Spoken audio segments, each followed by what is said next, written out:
I look at girl groups and I ask myself, why don't they last long? With the exception of Little Mix, and I can't really say the same for boy bands. Some examples included Dan Diddy Kane, who made 2 albums before Diddy broke them up. The Pussycat Dolls released 2 albums before going into a hiatus. And most recently, Fifth Harmony lasted 3 albums before their indefinite hiatus that I don't see ending anytime soon. What do these groups and our subject of today's videos have in common? They all broke up because of a lack of communication, and the same could be said about the Spice Girls. The Spice Girls were a girl group in the late 90s that took over the world for 4 short years. And today, I want to overview the timeline of the Spice Girls and later find out what went wrong with this group. So without further ado, this is the story of the Spice Girls, 4 short years. Before we begin, I ask you to do me a favor and subscribe to the channel. We're on the road to 1,000, so your help is needed. And now to our feature presentation.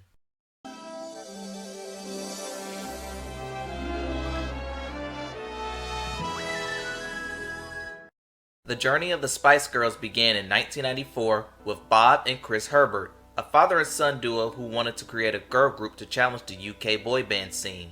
The team put out a newspaper ad called The Stage. Over 400 women, ages ranges from their late teens to their early 20s, auditioned. The pair selected Melanie Chisholm, Melanie Brown, Victoria Adams as their first selections. Geri Halliwell was then selected after getting a second audition. Another member named Michelle Stevenson was selected, but was later fired due to personality differences. Her spot was later filled with a young teenager named Emma Bunton. They would call themselves Touch, and they moved into a 3-bedroom apartment to perfect their craft and gain a sisterhood. This will be their practice for the next 2 years. The girls did not have much money nor a recording contract. In 1995, time was being wasted and the girls were wanting fame bad. So the girls would leave Bob and Chris Herbert, and they would end up tracking down a songwriter named Elliot Kennedy who attended one of their previous showcases.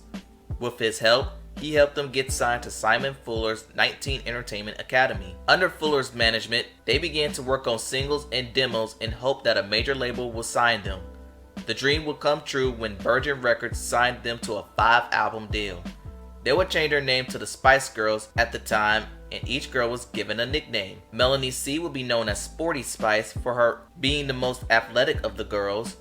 Melanie B will be known as Scary Spice for her fiery personality and love for leopard prints. Geri Halliwell will be known as Ginger Spice for her ginger red hair and being the group's main sex appeal. Emma Bunton will be known as Baby Spice since she was the youngest and she has her signature pigtails. And Victoria Adams will be known as Posh for her upscale upbringing. In the summer of '96, they released their debut single Wannabe on the show The Box. After airing the video on the show, it was placed on heavy rotation. Directed by John Kamitz, it showcased the girls running around a bohemian party, singing, dancing, and just simply having fun. Wannabe made UK history by becoming the first girl group to debut at #1 on the UK charts. Shortly after, they released their debut album Spice, and that album featured themes of girl power. After the massive success of Wannabe, they followed up with Say You'll Be There, which also charted at #1 in the UK.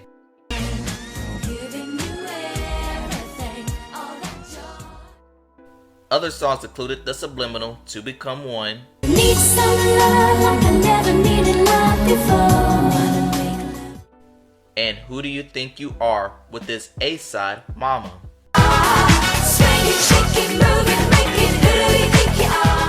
In 1997, America wanted a slice of Spice, so Virgin Records released Wannabe to American audience. The hype was real and it went #1 over there. As for their album, it would sell 23 million worldwide and became one of the best-selling girl group albums of all time. Demand for the girls were at an all-time high, so they quickly worked on their second album, Spiceworld, and they also worked on a movie of the same name. But before the album's release, the girls did something shocking. They fired their manager, Simon Fuller. The tabloid stated that he was in a rumored relationship with Emma and it went south. Others stated that they did this to show off girl power. Whatever the reason was, it would be a big mistake later on. Anyway, in November 1997, their second album was released, headlined by the saucy lead single Spice Up Your Life, which became another #1 hit in UK.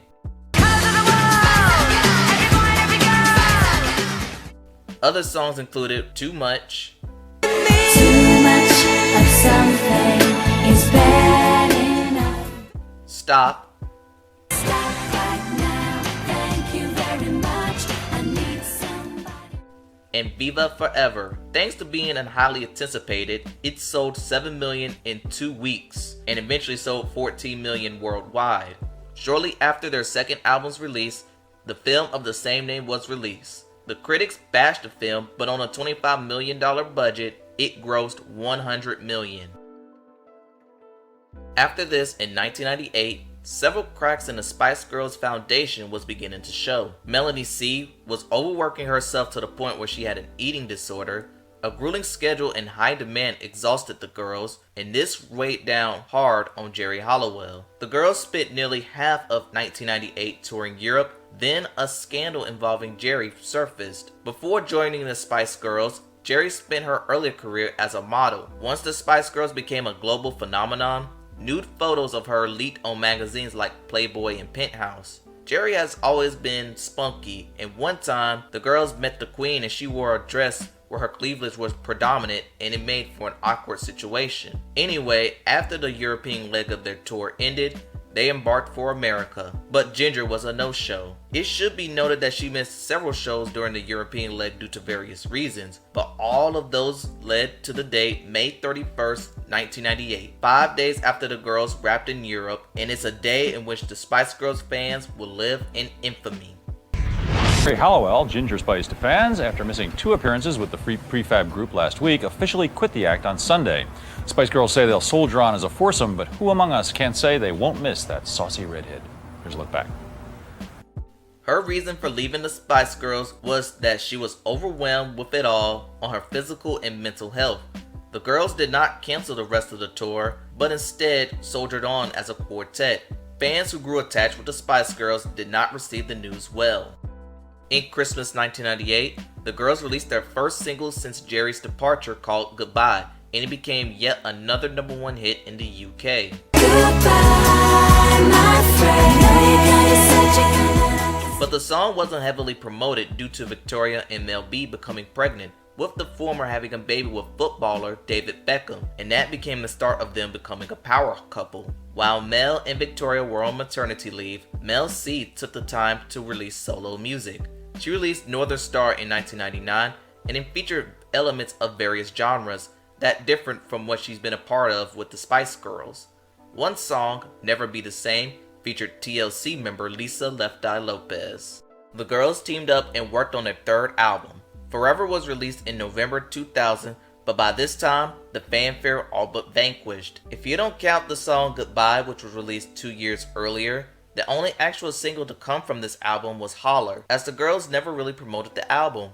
On December 2000, just 1 month after the album was released, and 4 short years after Wannabe, the girls announced their hiatus. Now let's answer this question. Where did the Spice Girls go wrong? Let's recap. Number 1. Firing their manager Simon Fuller. Simon was responsible for the Spice Girls' earlier success, and if it wasn't for him, the Spice Girls wouldn't get that major label signing with Virgin, and Wannabe wouldn't become a worldwide smash. I believe the girls fired him in a power move similar to what they did with their creators, the Herberts.